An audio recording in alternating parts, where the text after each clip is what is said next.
साईं, साईं गजब हो गया। क्या हुआ शहनाज, इतनी घबराई भी क्यों? गजब हो गया साईं, वो बीबी मर गई।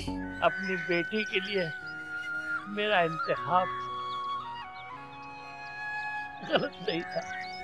कहीं ऐसा तो नहीं कि रफीक ने तुम्हें अपने साथ मिला लिया? मुझे ऐसा ही लग रहा है, तभी तो तुम मुझे छोड़ के जाने की बात करते हो। अच्छा ये बताओ, रफीक का साथ देने पर तुम्हें कितने पैसे मिलेंगे? यार मिर्जा, मैं तुम्हें क्या बताऊं भाई, ये औरत जो है ना, कुत्ते की उस दुम की तरह है जिसे 12 बरस भी नाली में डाल के रखो ना, फिर भी सीधी नहीं होगी।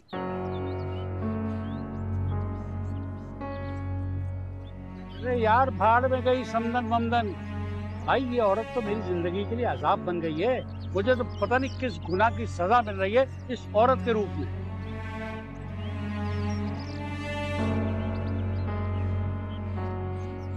अरे यार, ये तो बड़ी अच्छी खबर है कि अमर रिहा हो रहा है। अरे चलो यार, ये तो बहुत अच्छा हो गया ना कि अहमद साथ खैर के पहुंच गया।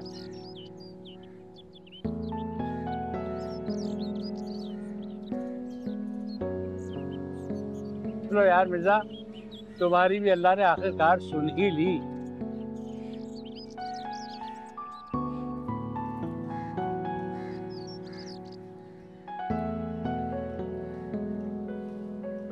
यार मिर्जा देखो ना, किस्मत से भाई कोई नहीं लड़ सकता। ये तो ऊपर वाले के काम है, हर बात में कोई ना कोई मसलहत होती है।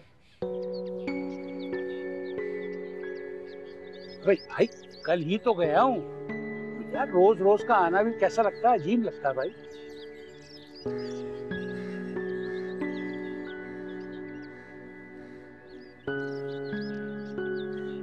अरे भाई, अभी थोड़ी देर पहले मेरी उससे लड़ाई हुई है। मुझे तो ये लगता है कि उस औरत का बगैर लड़े खाना ही हजम नहीं होता भाई। हाँ। चलो मैं कोशिश करता हूँ, चक्कर लगाऊं तो वापस। ये लड़ाई तो किसी वक्त भी हो जाती है भाई। हाँ। देखो रफीक, मेरे पास अब तुम दोनों को देने के लिए एक पैसा भी नहीं है। तुम्हें पुलिस के पास जाना है तो तुम पुलिस के पास चले जाओ, या कहीं पे भी चले जाओ। कमाल करती हो जाना, क्यों झगड़ती हो मेरे साथ? मैं तुमसे कोई नहीं झगड़ रही, और ना ही मैं तुमसे डरती, और ना ही अब मैं तुम्हारी ब्लैकमेलिंग में आने वाली हूँ। रफीक, मैंने तो पहले ही कहा था, इन तिलों में तेल नहीं है, पत्थर की दीवार है ये। इससे सर टकराओगे ना, इसका तो कुछ नहीं बिगड़ेगा, तुम्हारा ही सर जख्मी हो जाएगा। तुम मेरे साथ ऐसा नहीं कर सकती जाना। वैसे रफीक, मैंने पुलिस को फोन कर दिया है। अब तुम्हारा और मेरा फैसला अदालत में ही होगा। आप लोग चाहे तो यहाँ बैठ के पुलिस का वेट कर सकते हैं। प्लीज आप भी बैठे।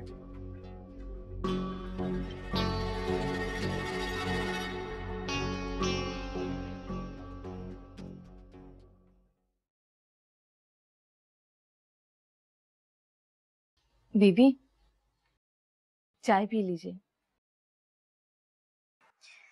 मेरा बिल्कुल दिल नहीं कर रहा। खड़ी क्यों? बैठ जाओ।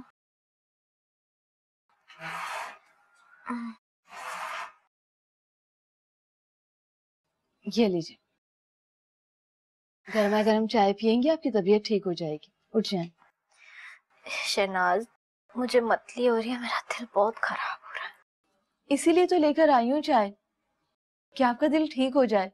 पी लीजिए बीबी, जिद ना करें, उठ जाएं। शाबाश।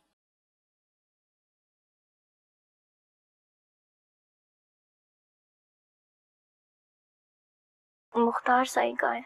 जी वो उनके कोई दोस्त आए हुए हैं, वो उनके साथ मसरूफ हैं।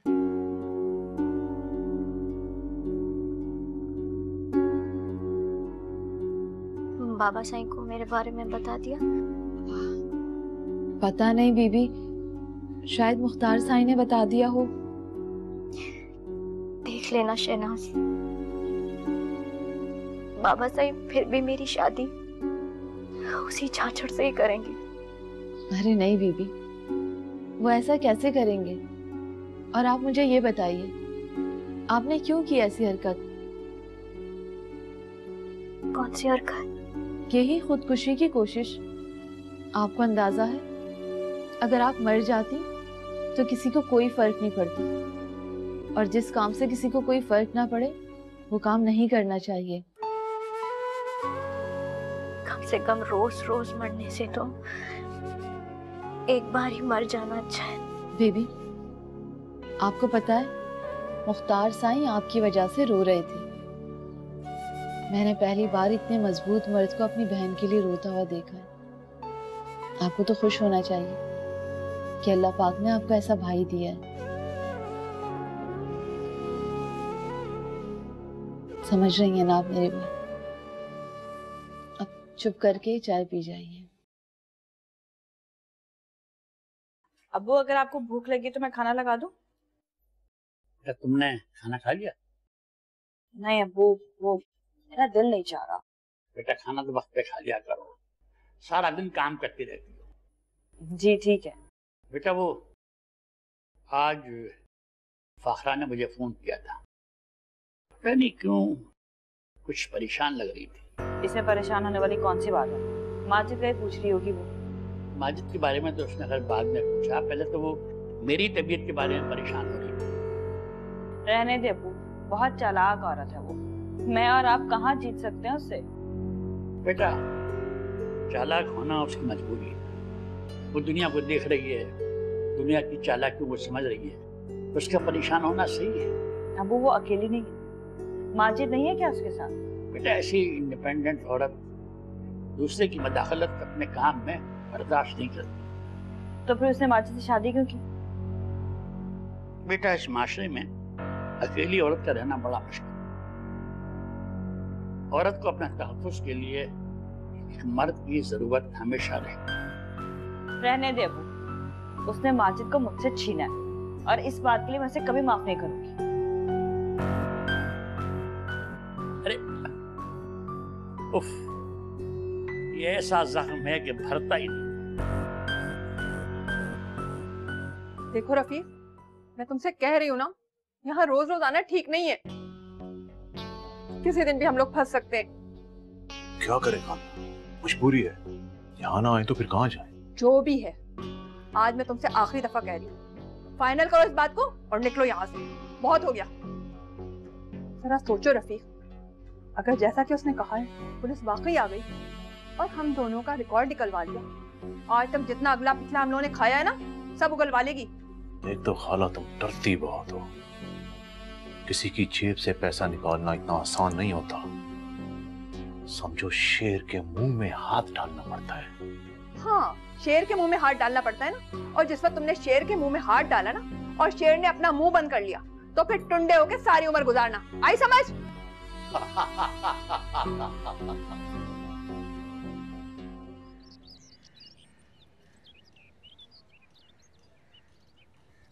जब मैंने तुझे मना किया था यहाँ आने को, तो क्यों साईं के साथ आ गया?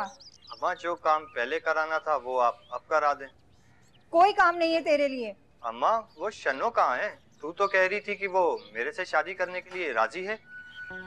मत मारी गई है मेरी, जा यहाँ से, कोई काम नहीं है। अम्मा मैं तो राबो को उसकी माँ के घर छोड़ाया हूँ, अब तो तुझे शन्नो की शादी मुझसे करानी ही पड़ेगी। हाय कमबख्त, राबो को क्यों छोड़कर आया है उसके घर? उसकी माँ तो पहले ही से फसादन है। बस अम्मा अब तो मैं शन्नो से शादी करके ही यहाँ से जाऊँगा। यहाँ मेरी जान कम मुसीबतों में जो अब तू भी आ गया। अच्छा अम्मा वो नसरीन बीबी का क्या चक्कर है? जबान बंद कर, अगर किसी ने सुन लिया ना तो मुख्तार साईं तेरे टुकड़े टुकड़े कर देगा। मैं तो सिर्फ इतना पूछ रहा हूँ कि नसरीन बीबी ने खुदकुशी करने की कोशिश क्यों की? ज्यादा मासूम मत बन, क्या बड़े साईं ने तुझे बताया नहीं? नहीं अम्मा, साईं ने तो सिर्फ इतना कहा था कि नसरीन बीबी की शादी के इंतजामात करने।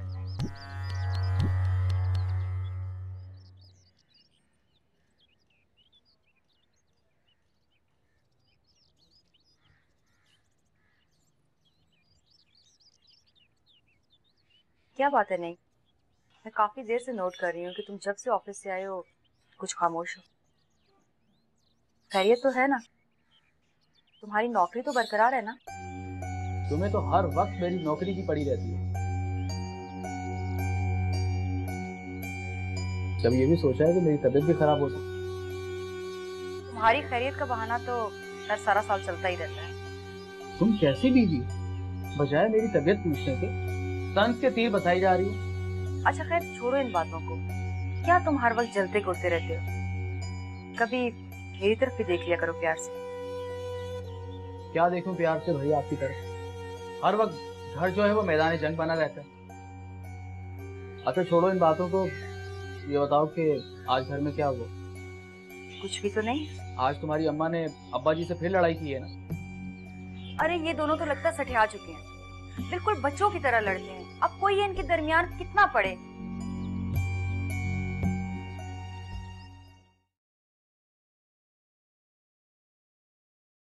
अंजुम जी, आप और अब्बा जी कहाँ गए हुए थे? कब से आपको फोन कर रहे हैं लेकिन आप हमारा फोन ही नहीं उठा रही थी। ऐसा क्या काम आ गया? हद करती हैं आप। मतलब हम आपके शौहर हैं, आपको फोन करेंगे तो कोई काम होगा जब भी करेंगे, वैसे नहीं कर सकते। हमारा दिल नहीं चाह सकता आपसे मिलने का। तुम्हारी हर बात के पीछे कोई ना कोई गर्ज छुपी हुई होती है। तुम्हारी इन बातों से मैं मुतासिर होने वाली नहीं हूँ। आप हमें खुदगर्ज समझती हैं। हाँ, कह भी सकते हैं। वैसे भी तुमने हमेशा मेरी इस बात को सही साबित किया है। अच्छा बताओ खैर क्या काम है? अंजुम जी, आप हमारी बात का यकीन क्यों नहीं कर रही हैं? हमें कोई काम नहीं है। मैं नहीं मानती। तो ठीक है, फिर हम चले जाते हैं। अरे माजिद, मैंने ऐसा भी नहीं कहा कि तुम चले जाओ।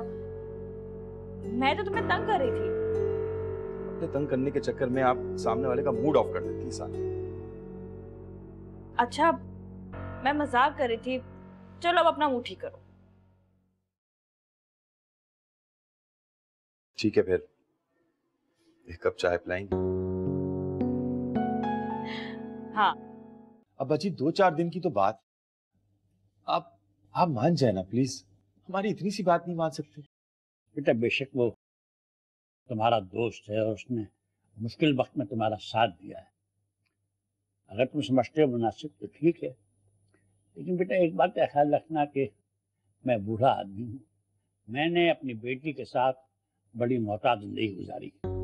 अब्बा जी, अंजुम जी हमारी भी इज्जत है, हमारी भी गैरत है। ठीक है, तुम अगर समझते हो कि वो इस लायक है तो मुझे कोई एतराज नहीं। अगर एक बात उससे कह दो कि वो बस बाहर वाले कमरे में रहे, यहाँ आने की कोशिश न करे। ठीक है अब्बा जी, हम समझाते हैं। थैंक यू अब्बा जी।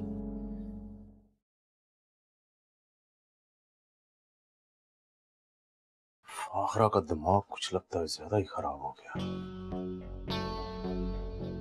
देखता हूँ पैसे कैसे नहीं देते। सही कह रहे हो रफीक, फाखरा के तेवर मुझे ठीक नहीं लग रहे। कुछ ज्यादा ही दिमाग खराब हो गया। बहुत जोर आ गया उसके लहजे में। उसी जोर को तो तोड़ने के लिए आया। हड्डियां तोड़कर भीख न मंगवाई ना तो रफीक नाम नहीं है मेरा। रहने दो रफीक, ज्यादा बड़ी बड़ी बातें ना करो। तुम्हें बहुत शौक था ना, रोज एक अंडा खाने की जगह पूरी मुर्गी हलाल कर दो। इतना मना किया था मैंने तुम्हें, लेकिन तुमने उसको खड़े खड़े तलाक दे दी।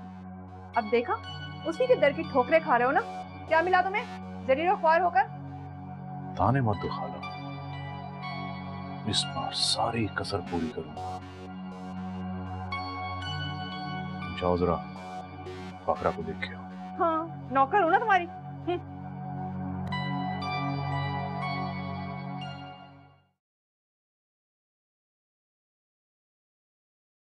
जी हेलो इंस्पेक्टर जमाल, मैं मिसेस माजिद बात कर रही हूँ।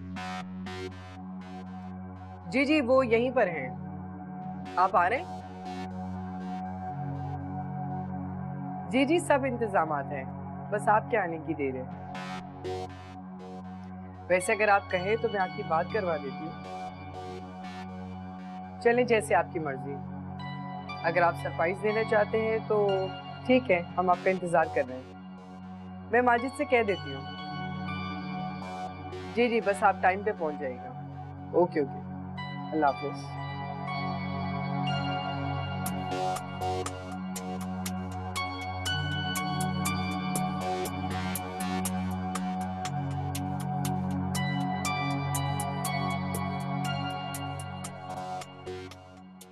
अब्बा जी, अभी अस्सलाम वालेकुम। वालेकुम अस्सलाम बेटा, आओ आओ बैठो। और माजिद बेटा तुम यहाँ आ जाओ मेरे पास। मैं शायद तुमसे पहले मिल चुका हूँ। जी अंकल, माजिद भाई से मिलने अक्सर आता था और साथ में जेब की वजह से भी। अच्छा अच्छा अच्छा, तो तुम जेबुन निसा के कोई रिश्तेदार हो? जी। बेटा इस शहर में क्या तुम्हारा कोई अपना नहीं है? जी, नौकरी की वजह से शहर में आया हूँ, वरना तो कब का सखर चला गया होता। अब सखर? लेकिन हबीब मियाँ, आप तो शुरू से ही कराची में रह रहे। असल में मेरे सारे रिश्तेदार सखर में ही रहते हैं माजिद भाई। कमाल है, आपने इतनी बड़ी बात छुपा के रखी थी। अरे नहीं, इसमें छुपाने वाली क्या बात है, आपने कभी पूछा ही नहीं पहले। अरे अब छोड़े इन बातों को, आप हमारी बात सुने। आप यहीं रहेंगे जब तक हम और फाखरा जी कोयटा में, ठीक है? और हाँ, एक बात और, अब्बा जी को शिकायत का मौका नहीं देना है आपने, ठीक है? वरना आप जानते नहीं, अब्बा जी बहुत सख्त तबीयत के आदमी है। अरे नहीं मियाँ, अब इतना गुस्सा भी तेज नहीं है, तुम परेशान ना हो। बिल्कुल अंकल, ये तो माजिद भाई ड्रामा कर रहे हैं, वरना दिन रात आपकी तारीफ करते हैं। अरे बेटा ये माजिद तो खामखा मेरी तारीफ करता रहता है, वरना बेटा मैं कहाँ इस लायक हूँ। अरे नहीं अब्बा जी, कैसी बातें कर रहे हैं, आप वाकई बहुत अच्छे हैं। कमाल।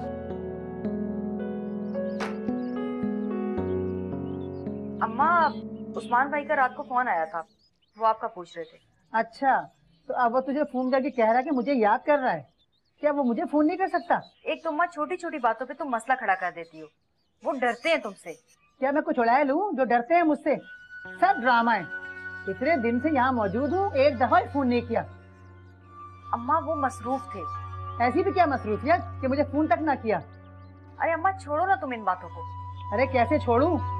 अब अगर उसका फोन आए ना तो साफ साफ कह देना कि जब तक वो सुरैया को तलाक नहीं देता ना, मैं उस घर में कदम नहीं रखूंगी। तुम क्यों भाभी के पीछे पड़ी रहती हो अम्मा? अगर उन्होंने भाभी को तलाक दे दी तो तुम्हारे पोते पोतियों को कौन संभालेगा? और क्यों दे वो भाभी को तलाक? अरे उसकी बीवी की जबान बहुत लंबी है, वो औरत मुझे एक लम्हे भी बर्दाश्त नहीं होती। अम्मा तुम भी किसी से कम नहीं हो। हाय हाय, मेरे मुंह पे ही मुझे बुरा भला कह रही है। तेरा तो खून सफेद हो गया लगता है। तो क्यों ना कहूँ अम्मा, इतनी बातें तो सुनाती है तुम भाभी को। और जिस बात पे तुम झगड़ा करके आई थी ना, वो कोई इतनी बड़ी बात नहीं थी जितना तुमने फसाद खड़ा कर दिया था। रफीक जल्दी निकलो, तुम्हें पता है उसने पुलिस को बुला लिया है। क्या हो गया खाला? क्या बहकी बहकी बातें कर रही है? किसने बुलाया पुलिस को? वही तुम्हारी चाहिए थी फाखरा, और किसने? और तुम्हें पता है उसने बुलाया भी अपने जानने वाले को है। एक तो पुलिस वाला, ऊपर से जानने वाला। अब हमें नहीं छोड़ेगा। बस कर दो खाला, दिमाग ना खराब करो मेरा। बैठ जाओ। उसके पास अपने आप को तलाक याफ्ता साबित करने के लिए कोई सबूत नहीं है, इसलिए वो अपने आप को तलाक याफ्ता साबित ही नहीं कर सकती। आ जाए पुलिस, मैं देख लूंगा। मेरी बात मान लो रफीक, अभी तो यहाँ से निकलो। अगर पुलिस ने पकड़ लिया ना तो किसी काम के नहीं रहोगे। बाहर होगे जब ही तो कुछ कर सकोगे ना।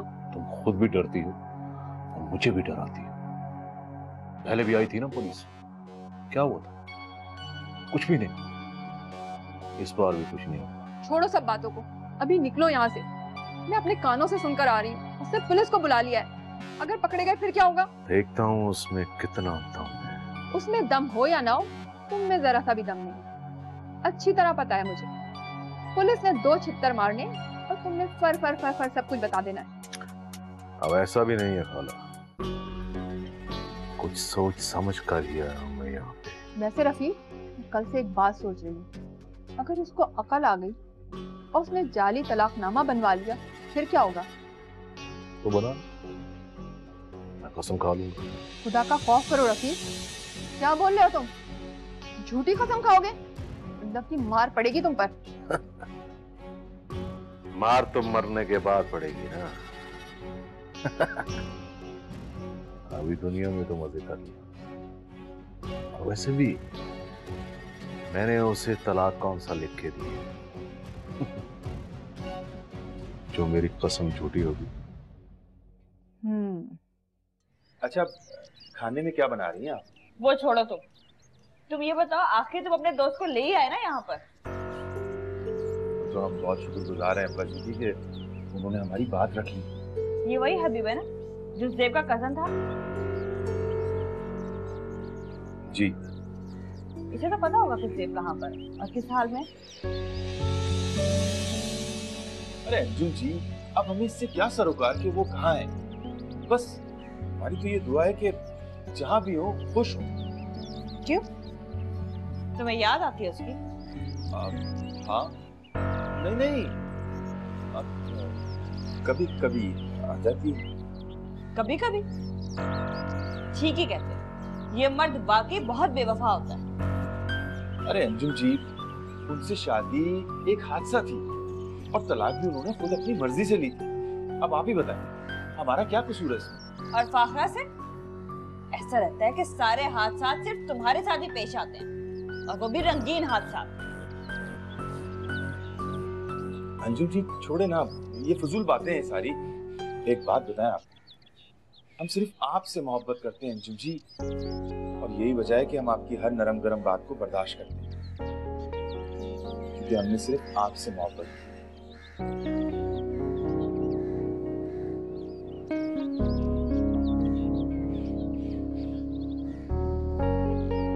बेचारी औरत, पता नहीं मोहब्बत के नाम पर कब तक बेवकूफ बनती रहेगी। अंकल, आपसे बात करके मुझे बहुत अच्छा लगा। आपके साथ तो वक्त गुजरने का पता ही नहीं लगेगा। अरे बेटा, मैं बातों के अलावा करता ही क्या हूँ। रिटायर्ड आदमी की जिंदगी तो बस बोनस की जिंदगी होती है। न जाने जिंदगी का ये सफर कब तमाम हो जाए। अरे नहीं अंकल, अभी तो माशाल्लाह आप काफी फिट हैं, यंग लगते हैं। मैं तो ये सोच रहा हूँ कि जब जवानी थी तब आप कैसे लगते होंगे। अरे बेटा, जवानी की बातें मत पूछो। मेरी वालदा मरहूमा अल्लाह बख्शे कहा करती थी कि बचपन में मैं बहुत खूबसूरत था, और बेटा जब जवानी आई ना तो खानदान के वो तमाम लोग जिनकी बेटियां जवान थी वो हमारे घर के चक्कर लगाते थे हर वक्त कि उनकी बेटियों का रिश्ता किसी तरह हमारे यहाँ हो जाए। और यही हाल लड़कियों का भी था, बहाने बहाने से आती थी, झांकती थी। तो फिर अंकल, शादी तो आपने अपनी पसंद से ही की होगी। बस बेटा, यही हमसे गलती हो गई। अपनी खालाजाद से शादी कर दी और अहमर की माँ ने अपनी मोहब्बत पे हमें कुर्बान कर दिया। ऐसा नहीं है कि वो कम सूरत थी तो बड़ी खूबसूरत, मगर जबान के मामले में वो चंगेज खान के खानदान से लगती। अंकल, लगता है आपने सियासी कैदियों जैसी जिंदगी गुजारी है। तुम कह सकते हो, कह सकते हो। बाबा साईं, अगर आपको ऐसा लग रहा है कि मैंने आपसे कहा है कि आप चले जाएं, तो इसका मतलब ये नहीं है कि आप चले जाएं। मैं चाहता हूं कि जो जिद लेकर आप यहाँ पे आए वो छोड़ दें। देख मुख्तार साईं, नसीम की सारी जमीन मैं तेरे नाम पे कर दूंगा। ये मेरी इज्जत का सवाल है। सारे गांव वाले मुझ पर थू थू करेंगे कि सरदार की औलाद उसकी बात नहीं मान रही।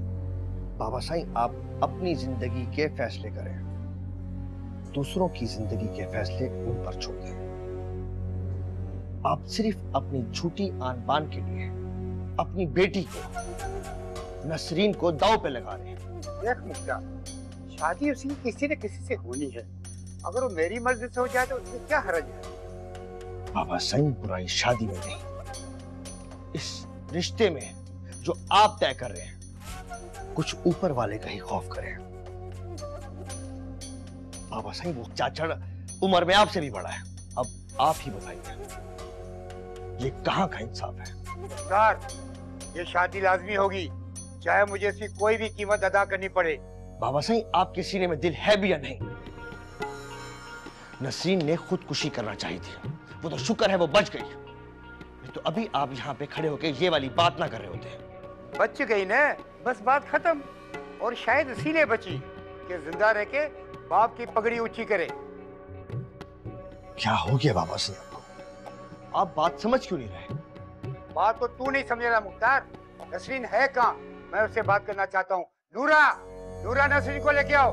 नूरा कहाँ मर गई तू? अब्बा जी, मेरी तो ये बात समझ में नहीं आती कि अगर मैं अपनी दुकान संभाल लूंगा तो इसमें क्या क़यामत? भाई मैंने तुम्हें एक दफा मना कर दिया है, फिर क्यों जिद कर रहे हो? अब्बा जी, जिद मैं नहीं, जिद आप कर रहे हैं। आप जानते हैं घर में कितने हालात खराब, गुजारा करना मुश्किल हो गया। बेटा तो मैं क्या कर सकता हूँ? अब्बा जी, वो दुकान मेरी भी है।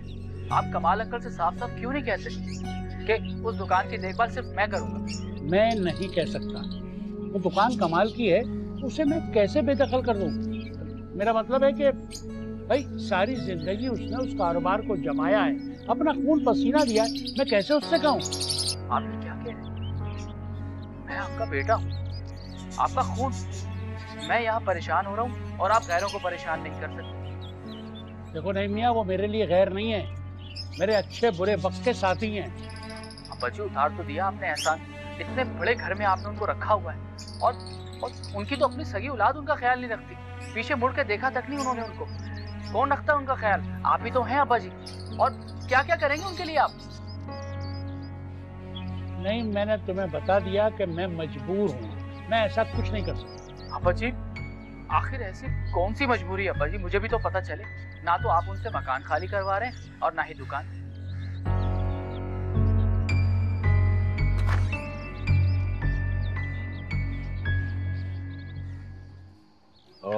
माजिद भाई एक काम करते हैं, अभी मैं आपके साथ चलता हूँ। जब आप लोग क्वेटा जाएंगे तो फिर मैं यहाँ आ जाऊँगा। हाँ चले, ठीक है, जैसे आपकी मर्जी। आपके ससुर तो बहुत दिलचस्प आदमी है, उनसे बात करके यकीन माने मुझे बहुत अच्छा लगा। लेकिन साथ में शर्मिंदा भी हूँ कि माजी में जो गलतियाँ मैंने की हैं उसकी वजह से आप लोगों को बहुत ही ज़्यादा तकलीफ हुई है। यकीन माने, I am really sorry Majid भाई। अरे पुरानी बातों को भूल जाएं हबीब मियाँ। अब्बा जी ने हमारी बात रखी और आपको यहाँ आकर उनसे अच्छा लगा मिलकर, बस यही हमारे लिए बहुत है। वैसे अंजुम भाभी की क्या राय है मेरे बारे में? हबीब मियाँ, उसका ना ही पूछे तो अच्छा, इसलिए कि उनको बिल्कुल अच्छा नहीं लगा। खैर है भाई, कोई बात नहीं, भाभी बड़ी हैं, नाराज होने का हक है उनका। हबीब मियाँ, अंजुम जी की नाराजगी की सबसे बड़ी वजह यह है कि आप ज़ेब जी के रिश्तेदार हैं और वो ये समझती हैं कि आप ही ने हमारी उनसे शादी करवाई।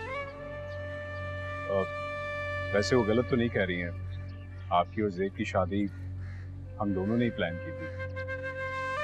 जानते हैं हम इस बात, बल्कि पहले दिन से जानते हैं। हम शक्ल से बेवकूफ़ जरूर नजर आते हैं लेकिन है नहीं। तो फिर जानते बूझते आपने शादी की क्यों?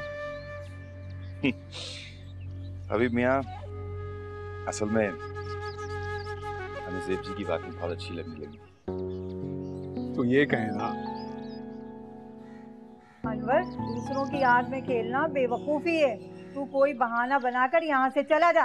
अम्मा, तुम मुझसे बात करके तो देखो, देख लेना, वो मुझे देखकर शादी करने पे राजी हो जाएगी। इतना खूबसूरत जवान तो किस्मत वालों को मिलता है।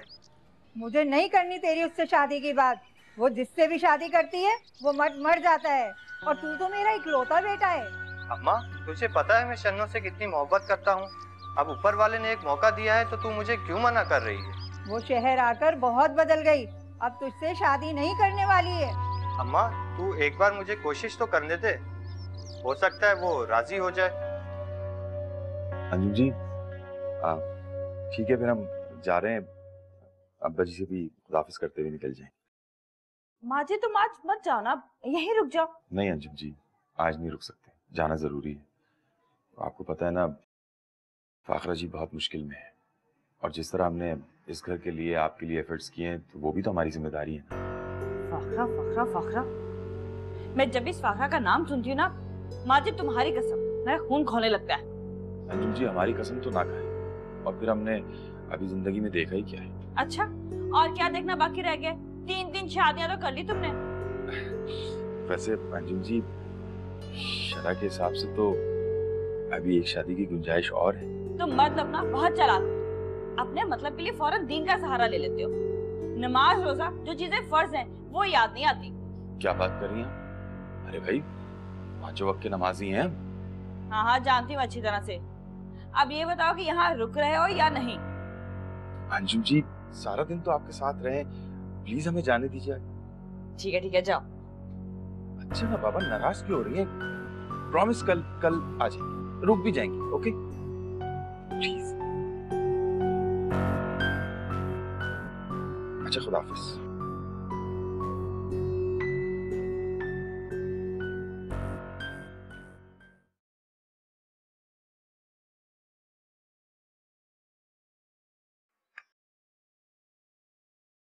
सिद्दीक मियाँ, कैसे हो? खैरियत से हो? हाँ अल्लाह का शुक्र है। आओ बैठो, चाय पियो। अच्छा अगर बनी हुई तो फिर दे दें हमें भी। मैं सोच रही हूँ कि 2-4 दिन की सादकाबाद चली जाऊँ। खैरियत? हाँ, वो उस्मान का फोन आया था परवीन के पास, मुझे बहुत याद कर रहा है। वैसे जाना तो चाहिए आपको, यहाँ आए हुए भी काफी दिन हो गए आपको। अब खैर इतने दिन भी नहीं हुए, और तुम क्यों मेरे जाने की खबर सुनकर इतना खुश हो रहे हो? अरे भाई मैं क्यों खुश होने लगा? भाई तुम्हारी मर्जी है, जाओ या मत जाओ। दिल की बात आखिर तुम्हारी जुबान पे आ ही गई। तुम तो चाहते ही यही हो कि मैं यहाँ से चली जाऊँ, लेकिन सिद्दीक साहब मैं तुम्हारा ये अरमान पूरा नहीं होने दूंगी। अजीब औरत, हाँ मेरे गले पड़ रही। जबान संभाल के बात करो, मैं क्यों तुम्हारे गले पड़ने लगी? मैं कोई ऐसी वैसी औरत नहीं हूँ। अरे भाई तुमसे बात करना जो है ना, अल्लाह माफ करे अजाब है। बाजी वो सिद्दीक अंकल चले गए? हाँ वो नहीं आया था, बड़ी मुसीबत से समझा बुझा के लेके गया है। अब्बा जी आप उन्हें समझाते क्यों नहीं है कि भाई जिंदगी को पुरसुकून तरीके से गुजारें?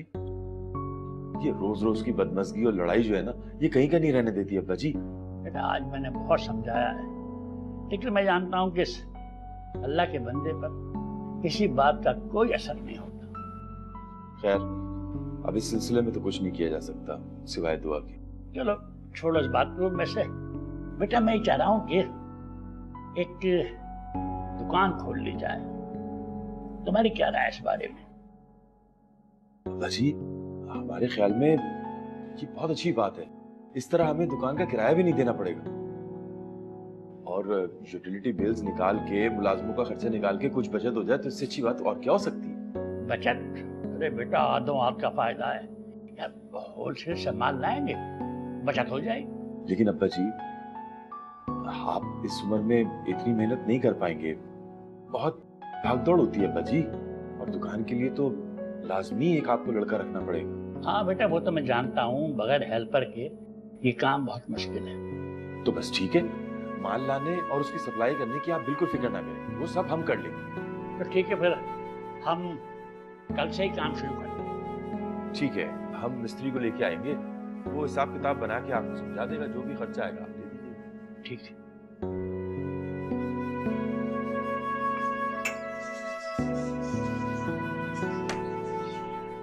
अबे परवीन मैं एहसन क्या जा रहा हूँ। मगर अब्बा जी क्यों जा रहे हैं आप वहाँ?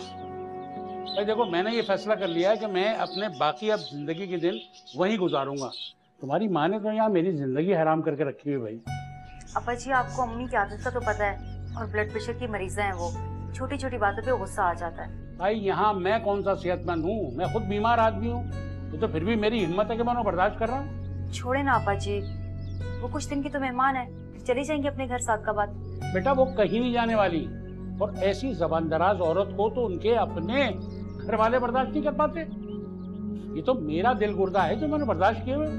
प्लीज अब्बा जी मत जाएं, वरना नई माँ के मुझ पे गुस्सा करेंगे। अरे रहने तो ये सब बातें, अगर नईम का इतना ही डर होता तो मेरे घर में जो खाना जंगी हो रही है ये ना होती। और कह देना उससे, नईम से जब आ जाए कि मैं जब तक वहां रहूंगा जब तक कमाल नहीं आता। तो क्या कमाल अंकल आपके घर की चाबी भी साथ लेकर गए हैं? हाँ नहीं वो हाँ गलती से शायद ले गया। अच्छा मैं जा रहा हूँ।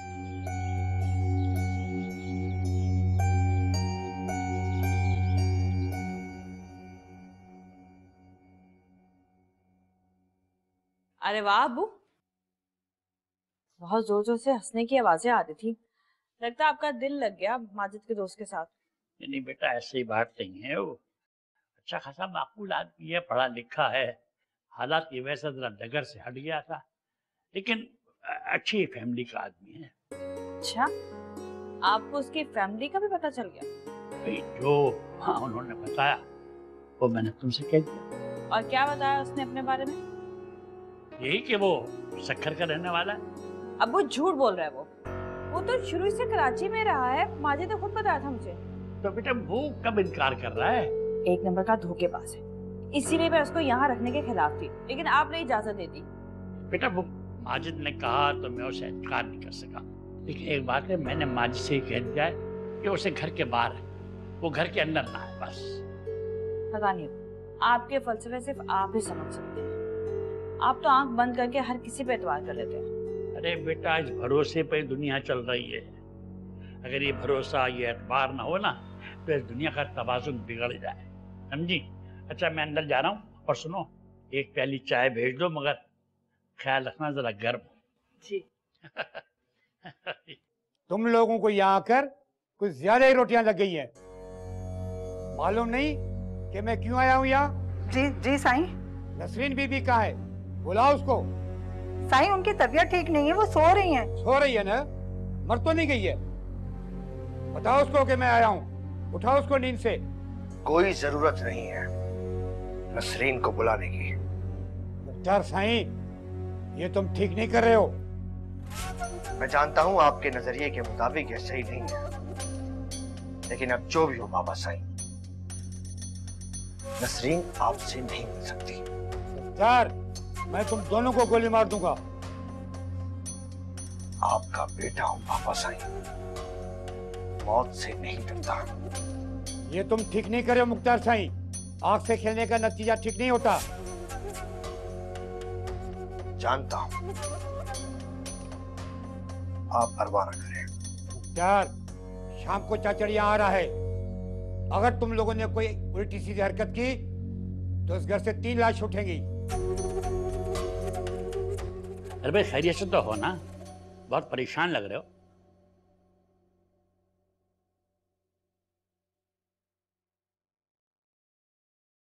यार वो सारी बातें जो हमारे दीन ने हमें बताई हैं वो हम लोग तो भूल गए, अपने नबी के बताए हुए रास्तों से हट गए, और वो लोग जो गैर मजहब से हैं उन्होंने इन तमाम बातों को अपना लिया है, और हम लोग वहीं खड़े हैं जहां सदियों पहले खड़े थे।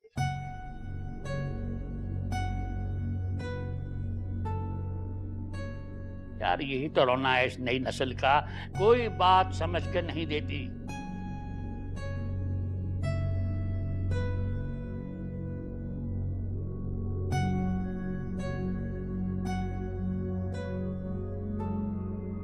भाई उन लोगों से कहो कि वो यहाँ आ जाएं और यहाँ फैमिली कोर्ट में आकर इस मसले को हल कराएं। कम से कम बच्चे तो यहाँ महफूज रहेंगे।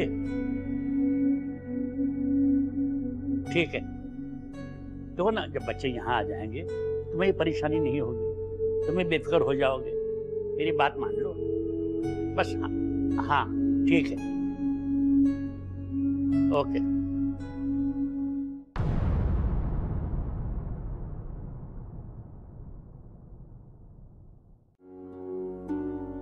नसरीन बीबी उठे जल्दी। क्या हुआ?